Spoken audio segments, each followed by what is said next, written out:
I grew up on a dairy farm, worked outside always. Noticed at a young age, my fingers and toes would get cold, and I thought that was just normal and just whatever. Um, it kind of ran in the family too. My grandpa struggled with that as well, and his hands were always cold. It'd be the dead of summer, like, and he'd grab you, and his hands were always ice cold. And mine still are right now, but they're getting better. But um, I was 30 years old. I was encouraged to go to a specialist to see if there was anything that could be done, and he referred me to another specialist at Mayo, and they did a bunch of tests and told me I had appendicular neuropathy. My fingers and toes get cold, and I was getting to the point. So, backtrack a little bit.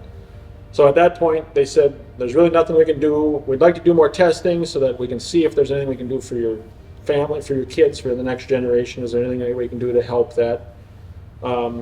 But there's really nothing we can do for you." That's what I was told. And I didn't follow up on it because I thought, well, at that time, life was too busy. I didn't have time to be jumping through a bunch of hoops if there was nothing that could be done about it.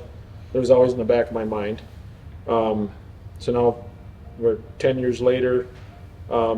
It got to the point where my pinky toe on each foot and the one next to it would get extremely painful if I was outside in the cold, and sometimes in the heat too. I would just, like, in the back of my head, I'm thinking, well, those two are going to get cut off eventually, because you could tell the color was changing. They weren't, when my feet would get cold, they weren't getting any blood. So, but I kind of ignored that and just figured, well, that's just what it's going to be, and it is what it is. But then I heard about your neuropathy program, and I came to the seminar to see maybe there was something that could be done, and also figured I had nothing to lose except for a little bit of time, obviously, in the financial outlay. But I guess my motivation was I wanted to be able to be there for my kids, because my kids are young.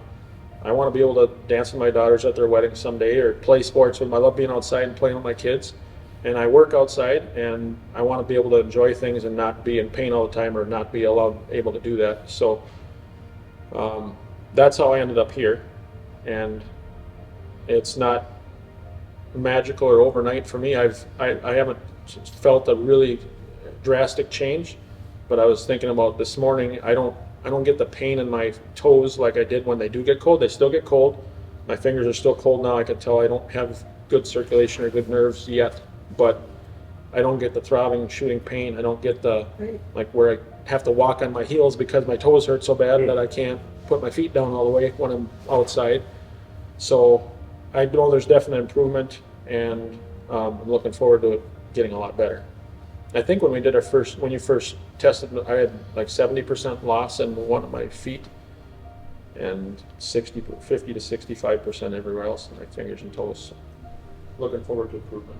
And it's not always an age thing. It can happen, but I mean, how old are you, Marty? I'm 41. So, and looking back, I've been struggling with my whole life, and just thought that, well, people's feet get cold when it's cold. That's what it is. Maybe I wasn't doing this or that.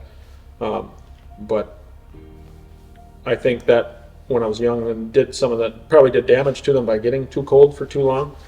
But it definitely got accelerated here in the last 15 years. Neuropathy never stays where it starts.